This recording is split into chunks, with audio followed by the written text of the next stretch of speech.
I met our next guest about a year ago. It was a year ago this month at the Republican State Convention in Nampa.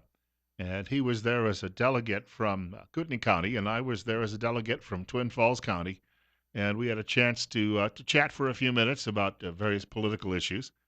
And he has been heavily involved in Republican state politics for quite some time now. His name is Bjorn Handine.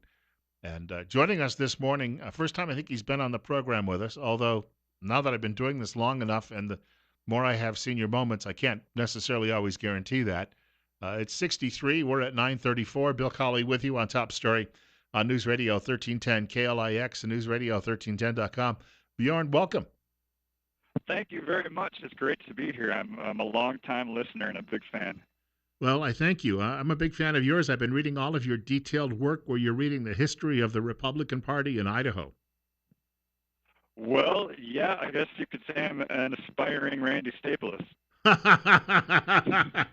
We've got to get that website set up and get to work. That's right. We're talking today about. In fact, Steve Millington brought this up a couple of days ago on the air that the Russia sanctions bill, which was sponsored by U.S. Senator Mike Crapo from here in Idaho, passed by a 97-2 count. And Steve said that the number is big, and he said that likely will not scare, but at least the president is not likely to consider a veto on this bill because of the overwhelming number of senators who voted for it. There are some people in your Republican committee, on the other hand, who aren't sure that this bill is a really good idea. Well, anytime that many Democrats and that many Republicans get together, you should be scared. It's time to hide your wife and your kids and your wallet. I was going to say, your committee has decided that perhaps it should at least be on, some members anyway, be on record, letting the senator know that this might not be the most cautious move that they're making in Washington. Yeah, we put together a resolution, and we'll see if enough members of our committee agree. But we see Russia as an independent state that's standing opposed to globalism, and I think Crapo and the Democrats, they also see Russia that way, but they think that's a bad thing. Well, one phrase you used I saw yesterday was America first. The notion that we often forget that we've got a lot of problems we need to take care of here in this country versus being the policeman of the world. Yes, yeah. Trump was elected on an America first platform. And that, to me, would dictate that we should pursue good relations with Russia and try to form some kind of anti-globalist coalition. But instead, the reasons that Crapo and the Democrats used in this bill to punish Russia had to do with Crimea, and it had to do with Syria, and all these global policeman type language and reasons. I don't want any part of it. I was going to say, my guess is that in northern Idaho, that the Republican base is pretty much of the similar thought. I don't know necessarily in southern Idaho, but in northern Idaho, there's a little bit more of that "don't tread on me" type of attitude that we have among Republicans. Well, I'll say that last year we passed a resolution calling on Crapo and Senator Risch to try to get us out of NATO. How'd that go? Well, we sent it in. We haven't heard anything back yet, but we're hoping we have some influence with this. We are the third largest county in Idaho, and beyond that, I think it's just important to show the rest of the state that there are some people that are opposed to globalism and are willing to stand up and say so.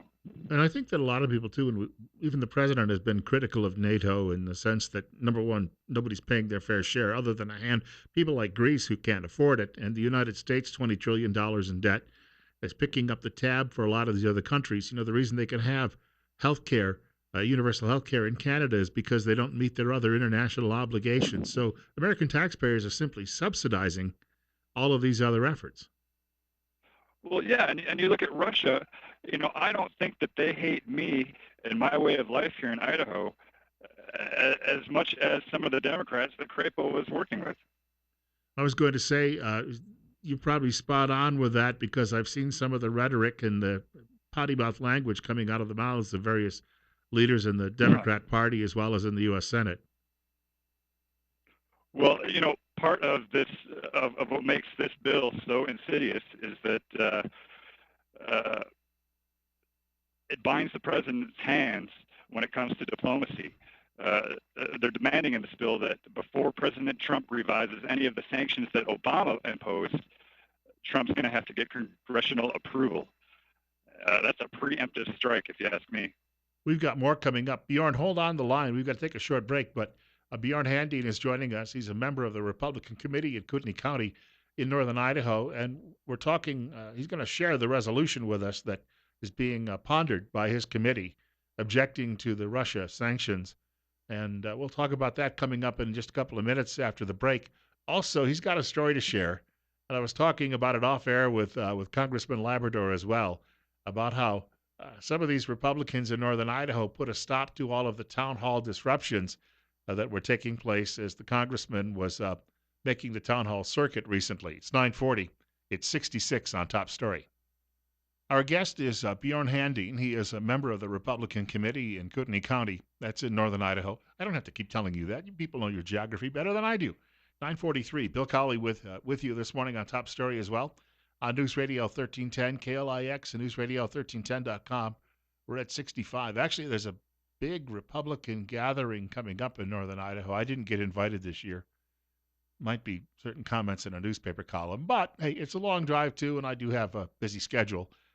Bjorn, we were talking about this resolution in the last few minutes that your party committee is considering, and that is your objections to this bill that Mr. Crapo introduced, and it passed in the Senate by a 97 to 2 count, Russia sanctions. What is the actual text? I know you have that with you. Could you share that with us? You bet. Here we go. Whereas the late famed American political scientist Samuel Huntington, in his 1996 book Clash of Civilizations, warned us about the emergence of a globalist Davos culture comprised of progressive political elites around the world that is distinct from traditional Western civilization. And whereas Russia has become a nationalistic country that is resisting this progressive globalist agenda, and whereas globalists have recently been agitating against good relations with Russia because they see it as one of the last holdouts against a progressive globalist agenda. And whereas in America, under an America First foreign policy should, to the contrary, pursue good relations with Russia and form an anti-globalist coalition strong enough to turn back the rising tide of the progressive globalist agenda. And whereas Idaho Senator Mike Crapo has recently authored a bill he calls the Countering Russian Aggression and Cyber Attacks Act of 2017, and whereas Crapo's bill strengthens the globalist Davos culture position and weakens President Trump's America First foreign policy, therefore, resolved, the Kootenai County Republican Central Committee strongly recommends that Senators Mike Crapo and Jim Risch re-examine their foreign policy orientations.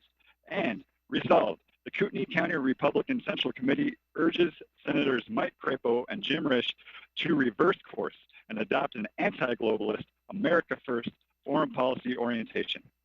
I've heard it mentioned by some of the Republicans around the state that sometimes there's disagreement between the northern and the southerns in the state, and I think that there is though at least a recognition that sometimes that in northern Idaho you might have a distinct set of concerns doesn't necessarily mean they're wrong. Is that a good way to put that? Well, I see the state as getting more interconnected through social media than ever before, and so there's people of like mind in southern Idaho. Absolutely, Well, you don't we're getting expect together. we don't expect that Mr. Crapo is going to be holding a town hall meeting anytime soon in your neighborhood.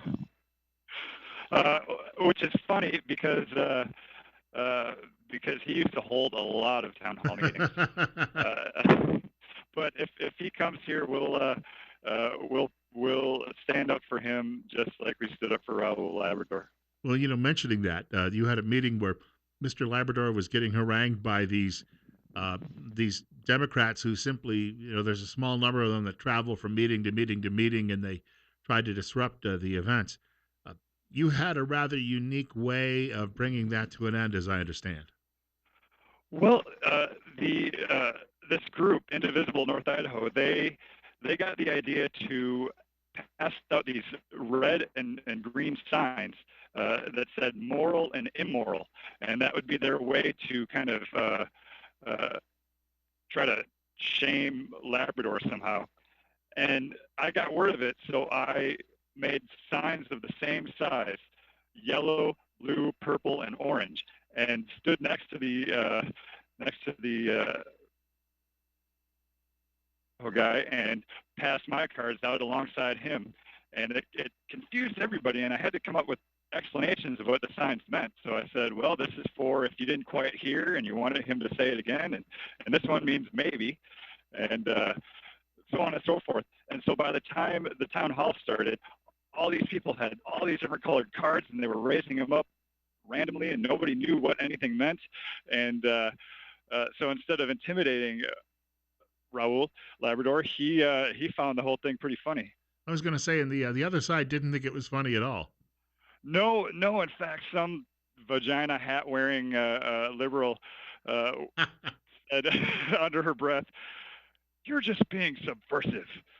No, as if they don't know what that means. That's right. That's right.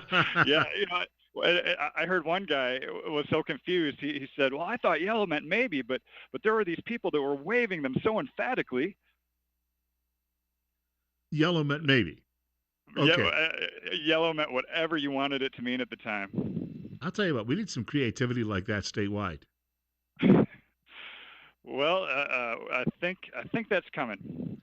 I was going to say, We're more connected than ever before, and I love it. Yeah, a lot of people up in North Idaho listen to your show, and boy, yeah, they must be sick, twisted people, I'll tell you. What we need is an affiliate there. Yeah, that would be something. I met a woman, in fact, at an event we were doing outside the radio station this past winter, and she came up to say hello, and she was explaining that her family they homeschool their children, but she said the family has the radio on in the background during the course of the morning, and they listen to the program.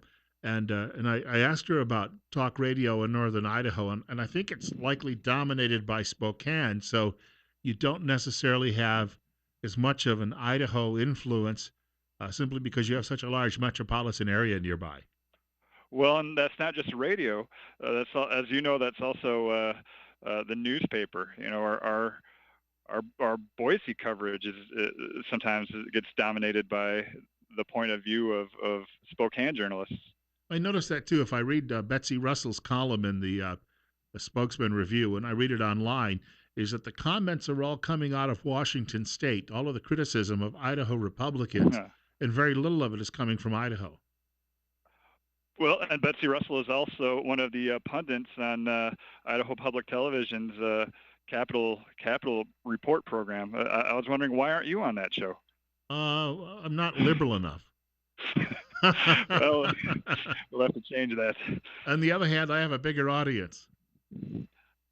I mean, I say that without, even though I'm working in Twin Falls and they're in Boise and they're statewide, I would bet that most of the people who watch that show are already in elective office, which is a small number when you really consider it. 105 state legislators and a handful of people at at the federal level, and maybe a couple of mayors.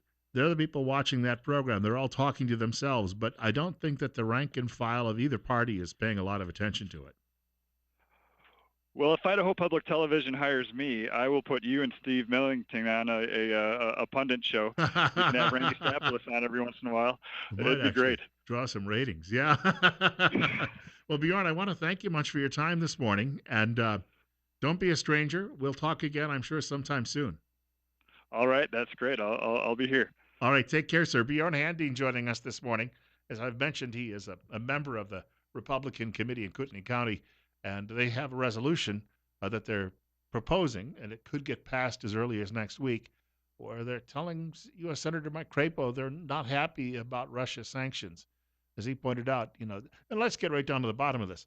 We aren't at war with Russia. Some people may be trying to beat that war drum. It's not really a war that anybody would call winnable if it actually went quite hot. 9:52. Bill Colley with you on Top Story on News Radio 1310, KLIX and News Radio 1310.com. We're at 65. And I do want to mention before I got a couple of things. Speaking of this whole Russia business, Jay Johnson spoke before a committee yesterday, a House committee chaired by Trey Gowdy. And Mr. Gowdy I don't know, is Gowdy yet the chairman? It might still be Chaffetz.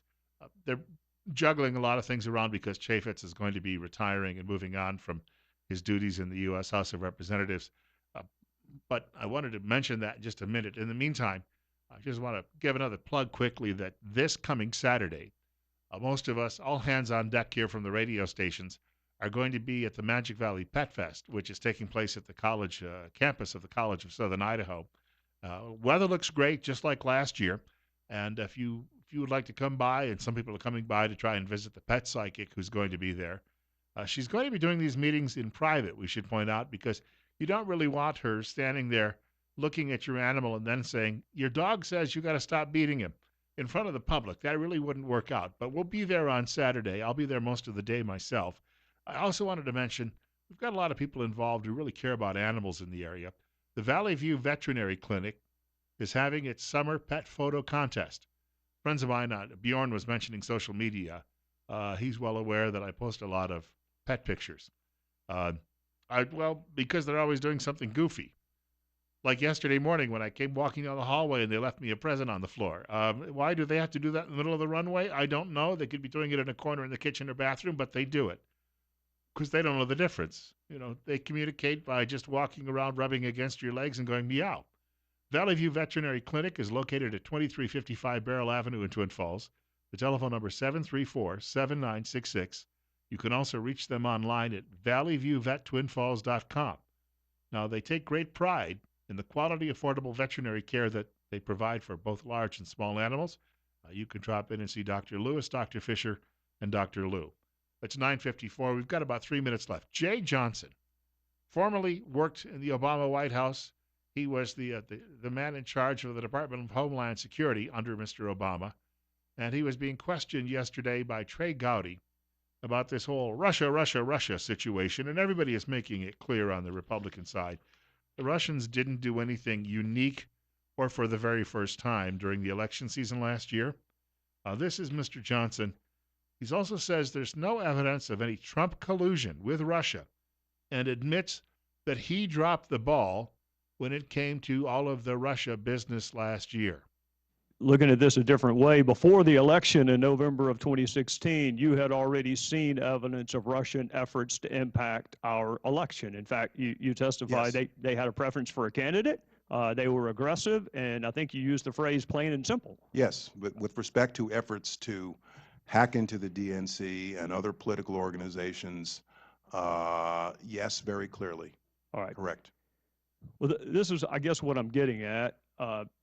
They're a career offender when it comes to attacking the foundations of our republic. They have a history of cyber attacks on our country. You warned before the elections that they may attack our voting infrastructure. After the election, President Obama took steps to target Russia, and you took steps to consider our voting apparatus to be critical infrastructure. Given what we knew before the election, what more could we have done and should we have done? We weren't surprised that Russia was doing this to us. They always do it to us. So what more could we have done, should we have done before the election? Well, hindsight is brilliant. Hindsight is 2020. I'll preface my answer by saying I think it was unprecedented, the scale and the scope of what we saw them doing. And there had very clearly been intrusions before by a number of state actors, as I'm sure you're aware. In retrospect, it would be easy for me to say that I should have bought a sleeping bag and camped out in front of the DNC in late summer with the benefit of hindsight. I can tell you for certain that in the late summer, fall, I was very concerned about what I was seeing, and this was on my front burner all throughout the pre-election period in August, September, October, and early November to encourage the states to come in and seek our assistance. And I'm glad that most of them, red and blue, did. Hindsight is perfect, 2020, but I'm satisfied that this had my attention. It had the attention of my people because I pushed them at every step of the way to make sure we were doing everything we could do. But obviously, there are lessons learned from this experience, and for the future, there's probably more we can and should do. So I mentioned earlier in the program, the same office that he was running at the time also was probing various state election systems. And you ask yourself, why was that happening without informing the states it was happening?